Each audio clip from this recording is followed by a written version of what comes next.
So this is the fifth part of our series of reproduction in lower and higher plants.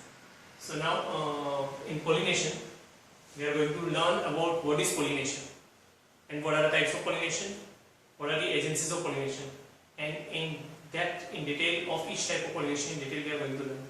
So first of all, see pollination. That means we know in the flower the two necessary part or necessary verb of the flower. We know what are these two necessary verb. One is androecium and another is a gynoecium. So androecium, that produces a male gamete. So that is in the form of the pollen, through the pollen. So therefore, this pollen which has the non-motile male gamete, and this pollen has to get transferred because pollen itself is a non-motile. So therefore in angiosperm, in the flowering plant, this has to transfer to the stigma of the carpel, the female reproductive system. So therefore this transfer of pollen grain from the anther to the stigma of the flower is called as a pollination. Like in this diagram you can see the transfer of this pollen from the anther to the stigma, So this phenomena is called as a pollination. Clear? So how we can define? So again we will just see this definition. Transfer of pollen grain from anther to the stigma in a flower is called as a pollination. Now this pollination, so this is the essential phenomena for the sexual reproduction in plants. In angiosperm, that is flowering plants, so pollination is a essential. This is a necessary. So without pollination, the sexual reproduction cannot take place. So this is the essential step.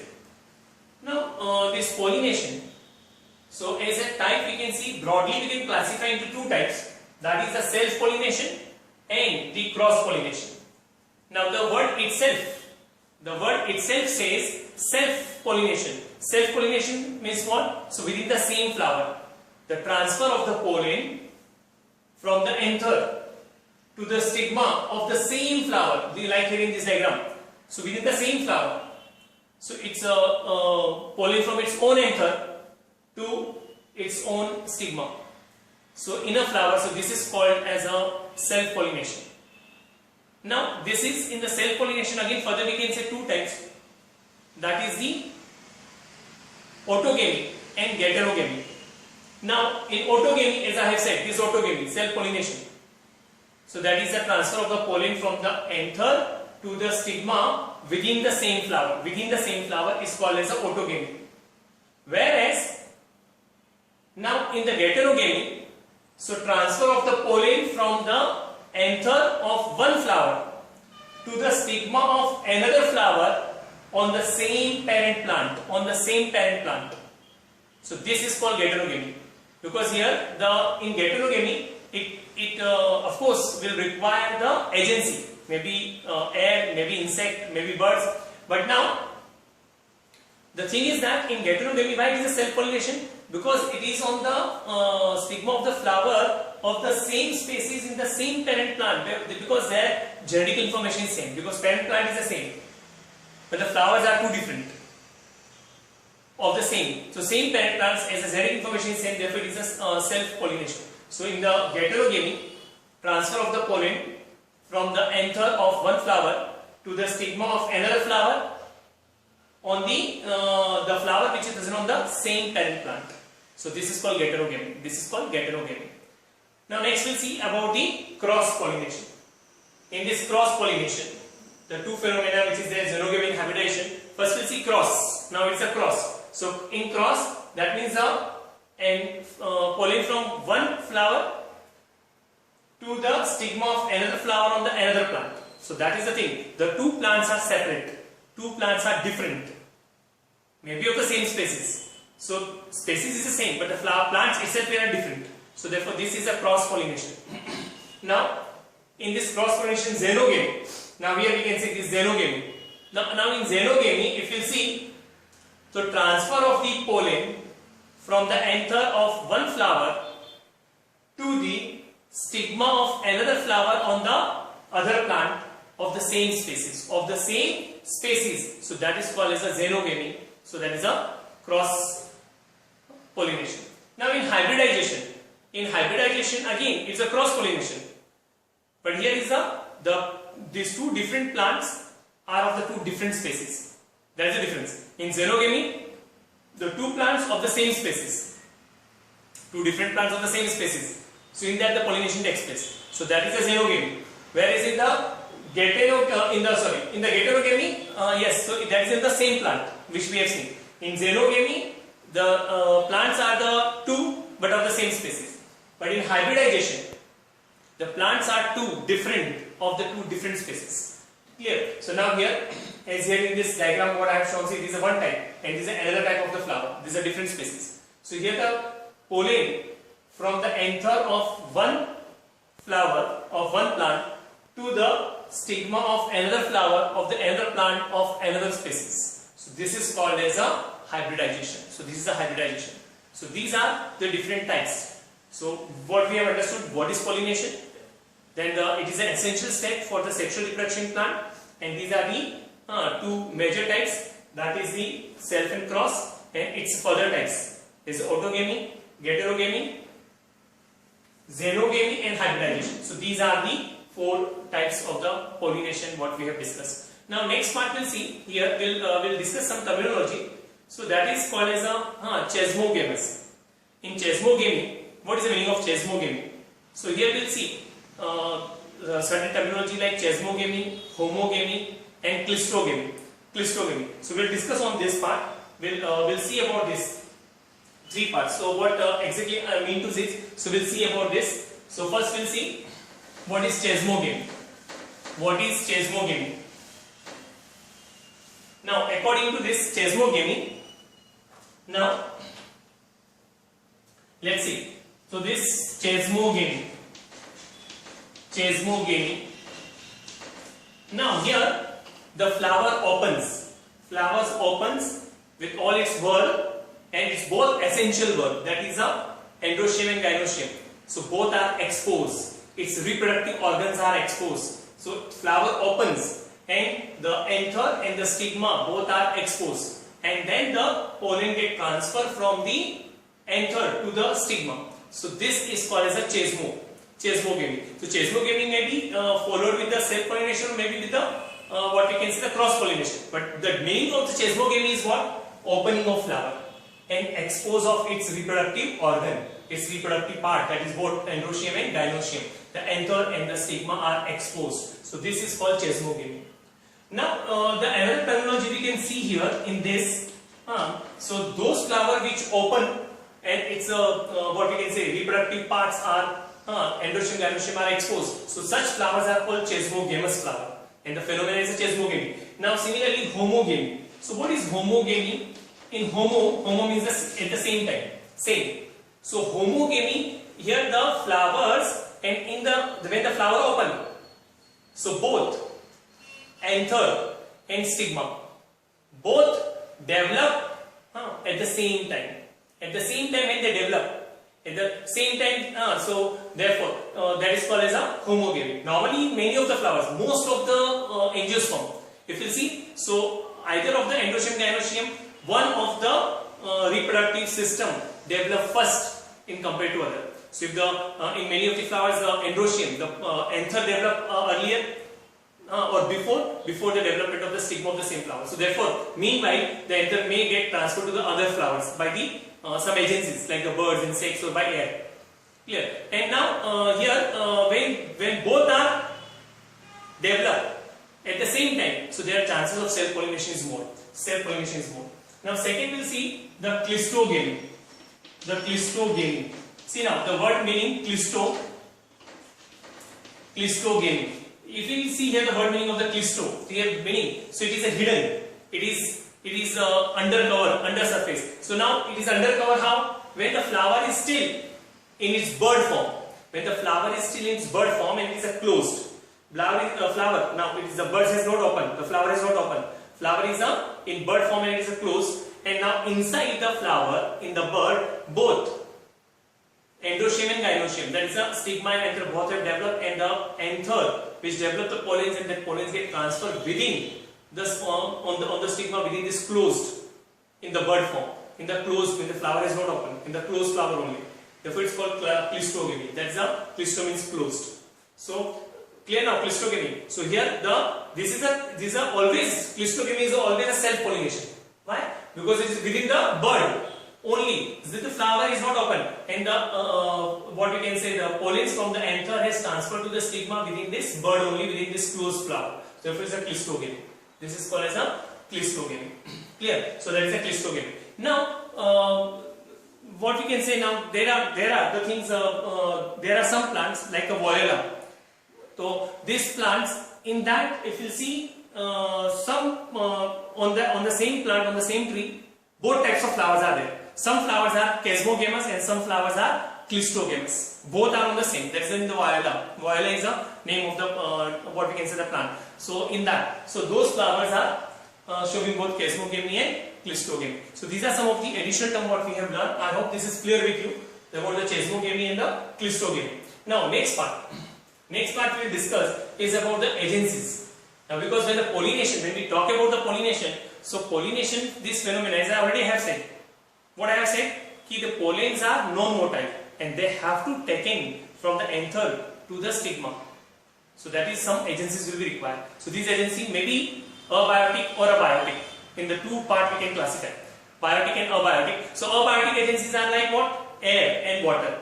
Air and water, this is a abiotic agencies. So these are the abiotic agencies. So now we'll see here about these agencies. So for the pollination, so always flowers is depend on this, especially for the cross pollination, flowers depend on these agencies. So therefore we can classify these agencies of pollination into two categories. Into these two categories, that is the what I have said, abiotic and biotic. Now see the word itself self-explanatory. Means absent, means no living. So this is non-living thing. So abiotic is a non-living, these agencies. So what are the abiotic agencies? Such as air, through the air, and second is what? Water. So through the water. So air and water. So these are the agencies are the abiotic. Now biotic means that is the word bio. That's a living organism. So it's depend on the living. So these agencies are the living organism. So such as what? So these may be the insect. Through the insect, this pollination takes place. Then the birds, yes, of course, birds are there.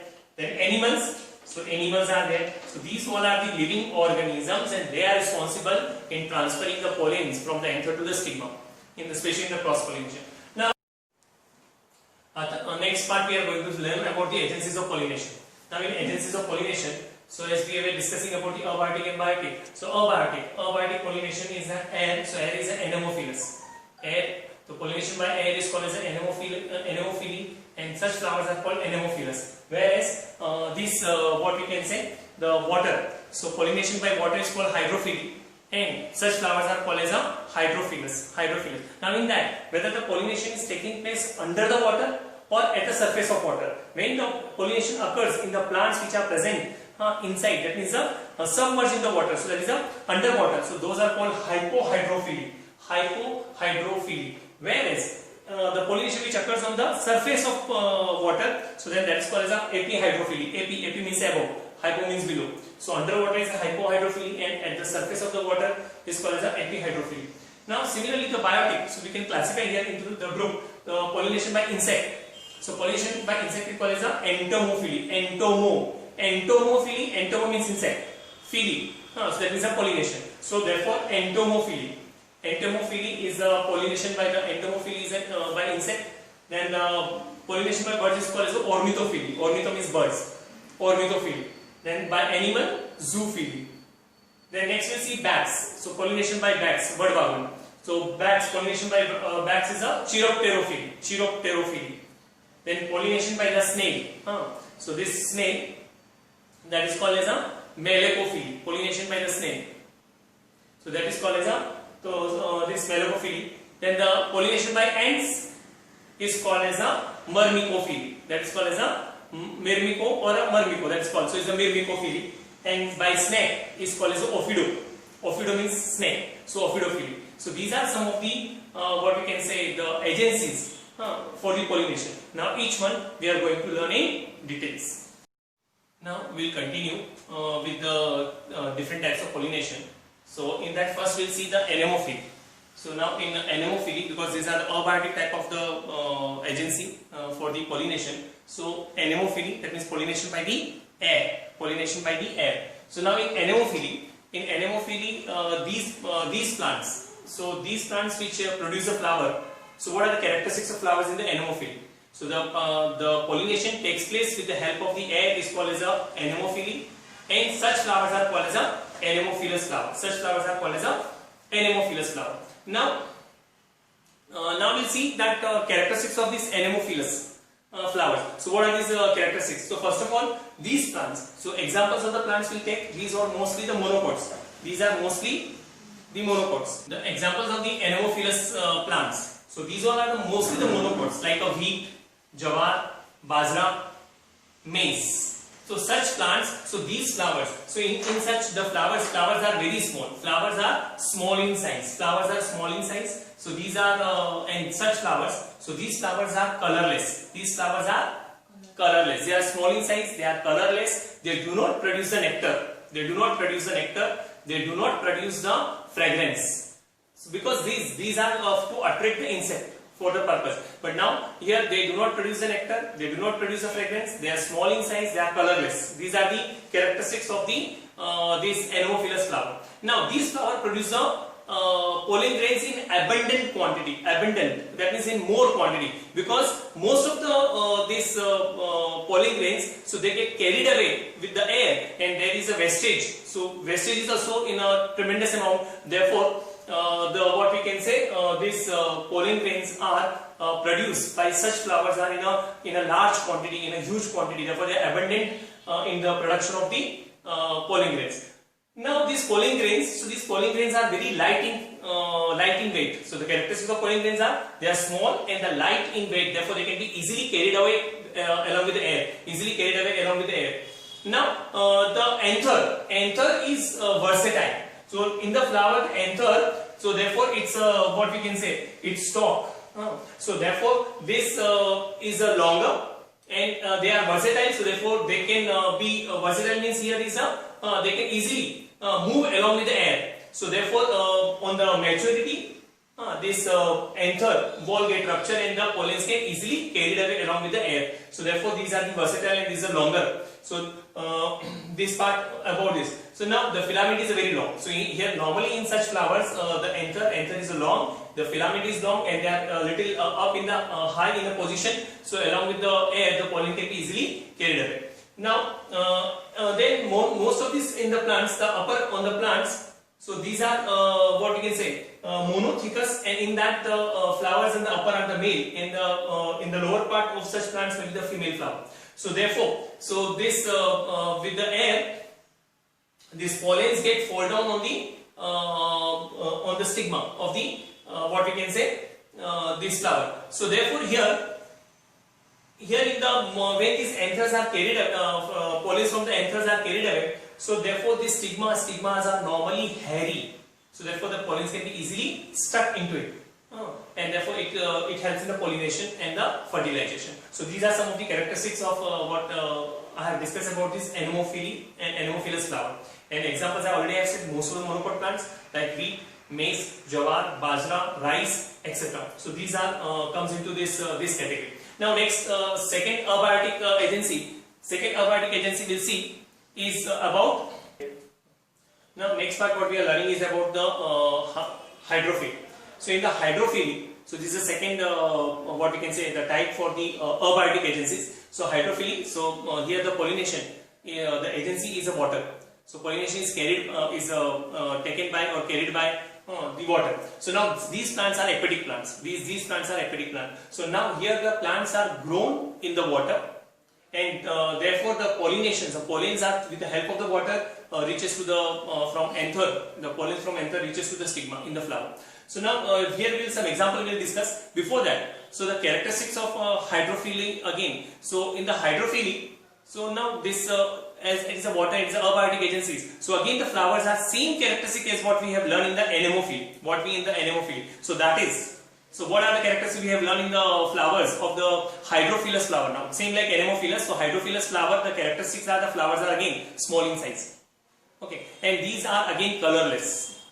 and these flowers are having because what they do not produce again, they do not produce a nectar because no biotic agencies, no birds and insects comes to that. So it doesn't produce a nectar, it doesn't produce a fragrance. Now here the flowers in most of the plants we can say the diothecous. Diothecous means the male plants are different and the female flower plants are different. And second thing here we can see about this the parts of the flower because they are in the water. So the flower itself is within the water, means they are submerged. These plants which are submerged in the water. So therefore all their what we can say the whorls. So these are unwettable. Unwettable means they do not get weight with the water because they can sustain into it. So they are unwettable. And now next very important part about this, here we can say the pollens which are characteristics according to the types of the hydrophily. Hydrophily again we can classify into two types. And these are hypohydrophily and epihydrophily. Now the words again I am repeating. Hypohydrophily and epihydrophily. So hypohydrophily is that these plants are what we can say submerged in the water. They are remain submerged in the water, and the pollination also occurs in the water only, means below the surface of water. This is inside the water. Below there is a hypohydrophily, and best example of it is a plant like Zostera, Ceratophyllum. So Zostera, Ceratophyllum, these are the examples of the hypohydrophily. And now here characteristics of flowers are the same which I have said. No small in size, colorless, no nectar and no fragrance. But now important part is what here is these pollen grains. So pollen grains, what we can say, their specific gravity. So it is a specific gravity is more than water. So as the specific gravity is more than water, therefore they are in the they just get pulled down towards the gravity, towards the flowers which are under the water. So therefore they float, and then they what we can say, flowers, the stigma. So these pollens from the anther, they get attached on the what we can say on the stigma, and therefore they can make a pollination fertilization. Now here these pollens are having a mucus coating, therefore they are mucoid. That's the reason they are unwettable. So because mucus, so therefore they are mucoid. So they can easily, therefore they are sticky, and therefore they can stick on the what we can say in the this flowers in the hypohydrophily, and the example of that is the Zostera. Now another example we'll see the epihydrophily, the another type. So epihydrophily, in epihydrophily especially the pollination will take place on the surface of water. On the surface of water the pollination takes place. And now the most important characteristics here, when on the surface of water the pollination takes place. So here the female flower has to reach to the surface to get pollinated, to take the pollen to be attached on the stigma. So for that, so now we have best example we'll discuss for this is the Vallisneria. So Vallisneria is the example of epihydrophily. So in epihydrophily, this what we can say in the epihydrophily, the Vallisneria. So here this is a dithecous plant, means the male plant is separate, female plant is separate. So these are the two. And now on the male plant, only the male flowers. So these male flowers. So male flowers are always towards the bottom, submerged, and therefore they on maturity, so they release the anther, and these flowers get shaded, and therefore they float on the water. So these male flowers get float on the surface of water, and the anther on maturity release the what we can say the pollens. And these pollens are these are the needle shape. They are elongated and needle shape, and they are lack of exine. So they don't have an exine. Now normally in the every pollen grains, what we have discussed previously, so they have an outer covering exine. So here is absent. So no exine. And second, so they are what I have said. So they are always needle-like, needle shape. They are, and they are thin, and they are elongated, needle-like. So therefore, and these lack of exine. So these are the characteristics here. And now it's a specific gravity in the epihydrophily is same like a water. So as it is the same like a water, therefore they can float easily on the water. The specific gravity, so within the water they can easily float. Or sometimes even lighter, so therefore they can float on the water, on the surface of water, or inside within the water. So therefore its specific gravity is less. And now this female plant with a female flower. So female flower is always like their what we can say. So their stalk is always in a coil form. It is like a spring coil. So the flowers are towards the base, and these are in the coil form. And now these flowers on maturity, the stalk becomes uncoiled and they reach to the surface. The stalk become uncoiled and reach to the surface. And on the surface, its stigma is hairy. And on this, so when this anther which release the pollen, so therefore these release and they get stick on the stigma. And then once it get pollinated, so again this stalk again becomes a recoil and it pull down the flower below underwater. So therefore in such submerged flowers, so this is how the pollination takes place. So therefore these are the best types of the hydrophily, hypohydrophily. Example Zostera, epihydrophily, pollination on the surface, and example is a Melissendium. So these are the two types what we have learned about it.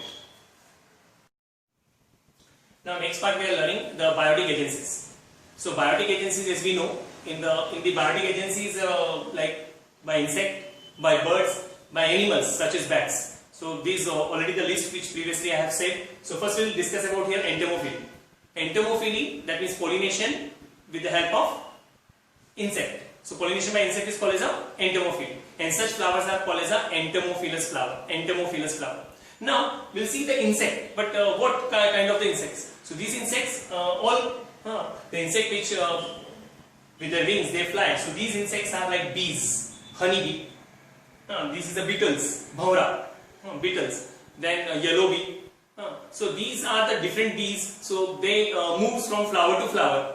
So now therefore here the flower, see, to attract the insects, even flower, to te पण छाने असतात. So therefore they also develop like themselves. So therefore here the characteristic flower is what? Flowers are large in size.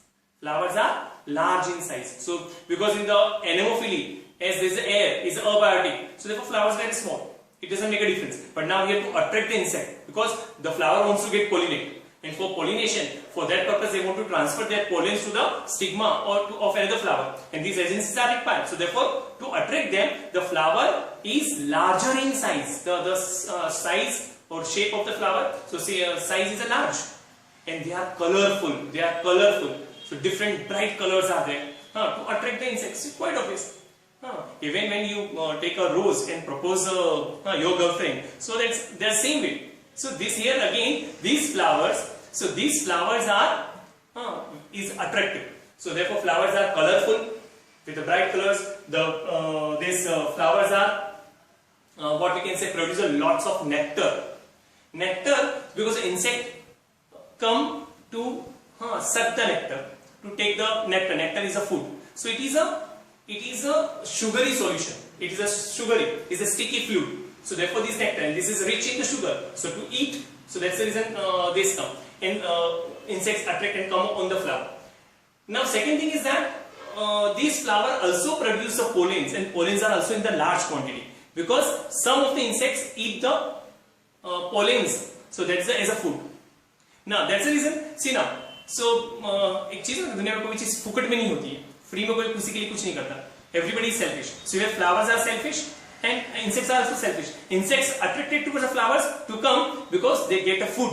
So food in the form of nectar and food in the form of the pollens. So therefore these flowers, so they have to waste or they have to use lots of energy. Why? So they have to first of all make their size big. Then they have to make themselves colorful. So therefore again the energy is going to be used. Then next is what? They have to produce a huge amount of nectar, the large quantity of nectar, because to suck the nectar these insects attracted towards them. So again energy used in that. And next is what? They also produce a large quantity of the pollens. So these are the characteristics. So with this entomophilous flower, Now second thing is that the pollen grains. We'll see the characteristics of pollen grains. Here the pollen grains are also, so these pollen grains are small in size, so they are either sticky or they are spiny. So spiny because when the insect come and suck the nectar from the stigma, so that time from the anthers on the maturity anther rupture and these pollens get stuck or either stick attach on the wings or body of this insect. So therefore either they are sticky or they are the spiny. So this is the characteristics about the what we can say these pollens. So now next things we'll see the examples of such flowers. So which are entomophilous. So like the rose, of course, rose which is making a attract. So now jasmine, another example. Then similarly the sunflower, cestrum, salvia, and calotropis. So these are some of the flower which in which what pollination always takes place with the help of the insect. So this. Now next part we'll discuss about the ornithophily. In ornithophily, so ornitho means what? What is the ornitho? Ornitho means birds, the scientific name. So birds. So here we can say the pollination by the birds is called as a ornithophily, this phenomena, and such flowers are called as a ornithophilous. Now birds, so these birds are small in size, and these birds are having a long beak. These birds are having a long beak. So now these some small birds we can say like a sunbird, then is a hummingbird. So they are always attracted towards a flower to get the nectar, and they also eat the pollens. So that's the reason they comes towards the flowers. And while so taking this, some of the pollens get stick on their beaks, and when they go to another flower, so therefore they get transmitted. So this way how this helps in the transferring or help in a pollination. So therefore sunbirds, hummingbirds, then the other small birds like sparrow also. So other birds also. So now this. So now next is we'll see these flowers. So these flowers, the characteristics. So characteristics of these flowers are same like entomophilous. Again, flowers are large in size. Flowers are colorful, having a bright color to attract, and they produce a lots of nectar and also the pollens. Now the one difference is here that the flower with the entomophilous has produced a fragrance because the sense of smelling is with the insect. But the flowers of the birds do not produce, these flowers do not produce a fragrance because birds do not have this smelling sense. They don't have a smelling sense. So that's the reason the fragrance doesn't make a difference to them, whether fragrance there or not, because they are not able to sense the smell. So these flowers do not produce a fragrance. So that's what the difference is. The one basic difference between the rest of the features of the entomophilous and the ornithophilous flowers are the same. Larger in size, conspicuous, as is a large, therefore conspicuous means prominently, is visible. Lambun disno. So that is called conspicuous. Where and these flowers in the anemophily. The anemophily means by the air and by the water pollination by the hydrophily. In the hydrophily by water, those are small. They are inconspicuous. Means those are not very prominent. They are not large, but these are prominent. They are conspicuous. Now second thing is what these flowers. What I have said, only the characteristics same. What I have said is they do not produce a fragrance. Rest everything they produce, and these flowers produce a large amount of the pollens as well as the nectar because the birds eat them. So that's the reason birds are attracted and comes towards the flower. Now, then next part is that about the characteristics of the pollens. So pollens are again characteristics what they also small in size and they are also sticky. So sticky, therefore they can be stick on the beak of the what we can say these birds. So that's the reason this is a characteristic over here. In the entomophilous, these were spiny because on the body of the insect or the wings of the insects they can be get stuck, so that's the reason those were spiny. But here it is more on the beak, so because beak is a hard, so therefore it has to be stick on it. So that's the reason, see, we can sense, we can even with our common sense we can make a difference of this. So these are there. Now we'll see some examples of the flowers. So example of the flowers like here bombax, this callistemon. Callistemon is a bottle brush. So these flowers looks like कसा दिसतात ते flowers. आपण bottle wash करण्याकरता किंवा असा नेरोमाउथची bottle साठवण्याकरता एक brush म्हणतात ब्रिसल्सची असा तो आतपर्यंत ते ब्रश आपल्या टाकून आपण कसं वॉश करतो त्याचे ब्रशचे कसं ब्रिसल्स असं पूर्ण थ्रोआउट. सो असे हे ब्रश बॉटल ब्रश सारखे असतात तसे फ्लावर्स तुम्ही पाहिले पण असेल लाल रंगाचे आणि असे. सो therefore these are called as a callistemon. There is a scientific name of that. So bombax, callistemon, butea. Then the drumstick. drumstick म्हणजे काय शेवगाची शेंगा. So that is a drumstick. And then erythrenia. So these are some of the flowers. So these are the plants which produce the flowers, and these flowers are ornithophilous. So these are all about the characteristics what I have discussed with the ornithophilous. Now next we'll see the zoophily. In the zoophily, Zoophily, that means pollination by the animal. So here animal. So here one of the example we'll see in the zoophily is first we'll see the type Chiropterophily. Chiropterophily, this is the bats. So pollination by the bats is called as a Chiropterophily, and such flowers are Chiropterophilous. Now, what is the characteristics of the flowers? So now animal we have understood, there is a bats. Word bats म्हणजे काय? Word. So therefore these characteristics of flowers. Now we'll learn these characteristics, and the characteristics of this flower is what? These flowers are also large, conspicuous, and they are very stout. Stout is what? Very strong, because bats hang on them. They hold and they hang on it, so therefore it can bear the weight of that bag. So that's why they are very stout. So these flowers are, and very characteristic of is what? These flowers are nocturnal. So therefore they open, so therefore these flowers open at the night time. Therefore these are the nocturnal flower. Now next we can discuss with this. These flowers, the characteristic is what? They produce a very foul smell. That means it produces smell, and this smell is a rotten fruit. एक सडलेला fruit असतो, एखादा fruit जे सडून गेला आणि त्यातली कशी smell असते, तो तशी ती रॉटेन सडलेली, तो तशी smell. So therefore it produces a foul or this bad odor or a foul smell, and this attracts the bats. So that's the reason these are characteristics with this such flowers. One. Then so I have said these are the large and stout, and they produce this smell, the fragrance. So it is, if we won't say this is a fragrance, it is a smell, it's an odor, bad odor, it is a foul smell. So it is like a rotten fruit smell. So therefore to attract these bats. Hence next thing, they produce a large amount of nectar as well as pollens, because bats eat and suck that nectar. So that's the reason. So this now the examples of such we'll see. So these are the Anthocephalus. Anthocephalus is a kadam.